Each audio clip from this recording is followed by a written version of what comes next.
Hello, ladies and gentlemen, and welcome to another episode of the Daily Friend Wrap. I'm your host, Nicholas Lorimer, joined today by Makone Maja. Let us get into the news of today. And the first one we're going to talk about today is an opinion piece written by the chief editor of News 24, Adriaan Basson, talking about the state of Johannesburg. He starts off by talking in this opinion piece about how he's always been a fan of Joburg. He lived most of his life here, or at least half of his life here. And that this is in many ways a city that he admires. However, he feels as though the city is beginning to collapse. And of course, there's a lot of evidence to suggest that the water outage, which affected large parts of the city recently, the numerous power outages, both planned for all the maintenance that needs to be done on the old infrastructure and unplanned due to either vandalism or things breaking. And the general sort of decay in the city, I think, is quite apparent to anyone who lives here in the past couple of years, particularly.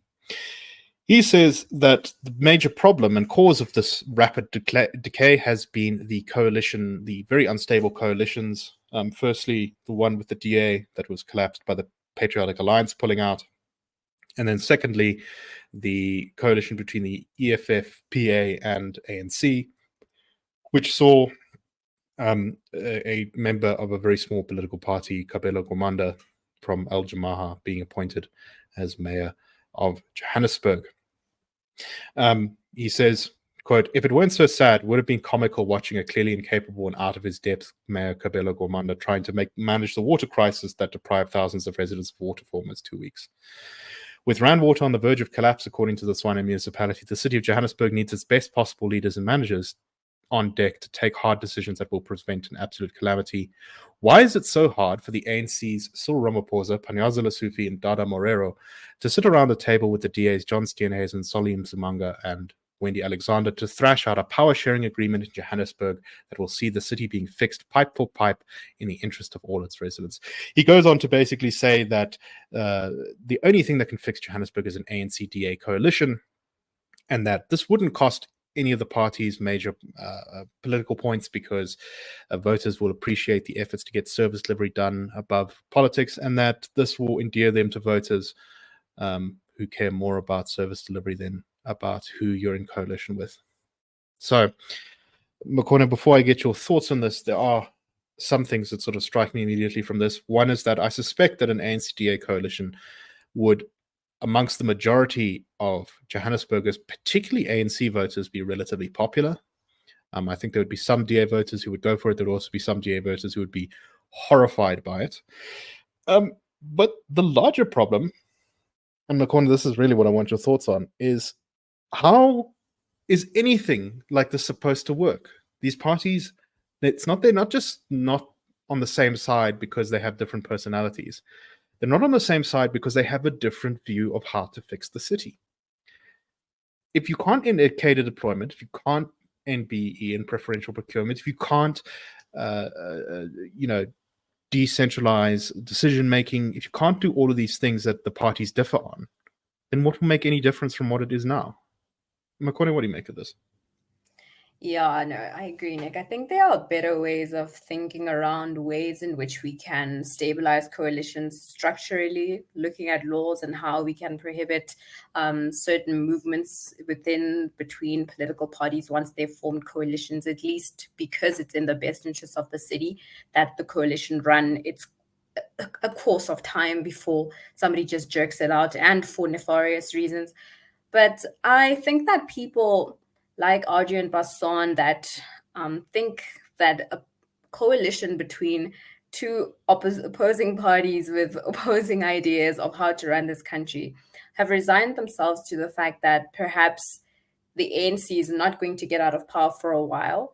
And in order for us to operate with the ANC as our government, the best case scenario would be for a party of good governance like the DA, and it's not according to me, this is almost every DA municipality passing the Auditor General's assessments. It's clear the DA is better at governance.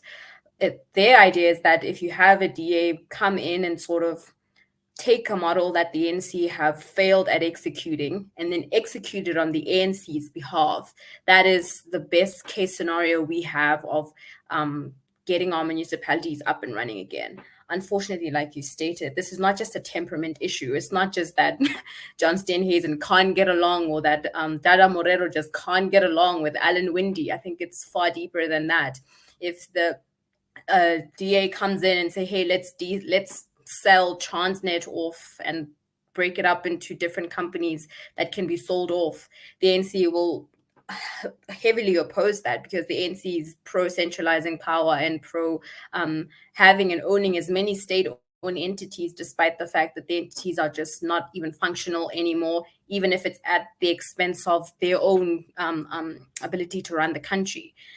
So I think, like you've outlined, that these are issues that go far deeper than just forming a circle and kumbayaing through governance.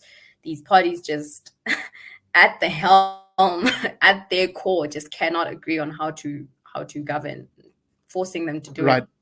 This is a view of governance that comes up so often in our politics. Is if we just all got everyone around a table together and had a conversation. I remember the former 702 talk show host John Robbie often was a very big fan of this kind of approach to politics, but it misses the point. The problem of why municipalities are failing. So defenders of this coalition idea might say something along the lines of, well, you see, at local governance, those big questions like, for example, what to do with Transnet are not important. It's less ideological. And there's some truth to that. But the cities didn't fall apart. Joburg is not falling apart simply because it's got an inept mayor. It does have an inept mayor, but that's not the cause. The cause is due to bad policy systemically enacted through things like, particularly something like cadre deployment. So let's imagine the Johannesburg Roads Agency has a manager who is not performing well, and this DA government says, okay, we want to get rid of this guy. But he also then turns out to be a relative of the ANC provincial chairperson. They're not going to fire him. And if you can't make those kind of changes, you're just mucking about, changing some line items in the budget. That's probably the only difference, which can be done without some sort of grand coalition anyway. There may be differences in managerial skill between the two parties, but at the fundamental core of these issues, it is bad policy that is the cause of our problems, not some sort of mysterious fog of incompetence which is just flooded in to the political system. No, I think it becomes overly simplified when it's just phrased or questioned under the can't we all just get along. No, they actually cannot get along because they are fundamentally and vehemently disagree on how to run the country. Exactly right. Okay, let's move on to our next one. And this is the ANC is taking the new MK party to the electoral court, claiming that they have violated their trademark and have not followed the proper registration procedures to be registered as a party. They are trying to get them presumably taken off the ballot. It's very difficult to not see this as being caused, at least in part, by the, I'm sure, absolute spooking the ANC has gotten from the relatively strong performance of the MK party in public polling recently. Makone, what do you make of all this? So it seems the Electoral Act just does prohibit parties in its Section 16A, prohibit parties from stealing intellectual property of other existing political parties. So using words or images that resemble those of existing political parties. And that's what the ANC is arguing. Their merits are that Mkhonto weSizwe and the symbols that they're using for their party actually belong to them. Now, I cannot confirm if that is true. I don't know if the ANC still holds a trademark for the name and symbols of Mkhonto weSizwe. But in addition to that, they're arguing that when Mkhonto was gazetted as a political party, it was done procedurally wrongly, and that they later supplemented their application or the notice under which they were gazetted. I couldn't find that. What I did see in the gazettes that was filed in June 2023 is that Mkhonto applied in terms of Section 15, which is the registration of new political parties, and Section 16, which is the prohibition of parties that steal other parties' intellectual property. But that the notice gives other parties 14 days to come forth with what they oppose or how and reasons why they oppose the registration of said political party. So the ANC would have had 14 days between June of 2023 and July of 2023 to write to the chief officer of the IEC to oppose the registration of Mkhonto. So that deadline's clearly gone. If anything, I've heard the ANC Secretary General say that they quashed the registration of Mkhonto in May already. But I haven't seen that they've done anything about when the party was actually gazetted, which would have been in June. So there are merits there for the ANC. I just wonder how the court will balance the Electoral Act against the notice of the Gazette, because the Electoral Act didn't seem to me to define a period of time within which parties can come up and oppose registration of other parties. But the Gazette certainly provided those 14 days for oppositional parties to come forth.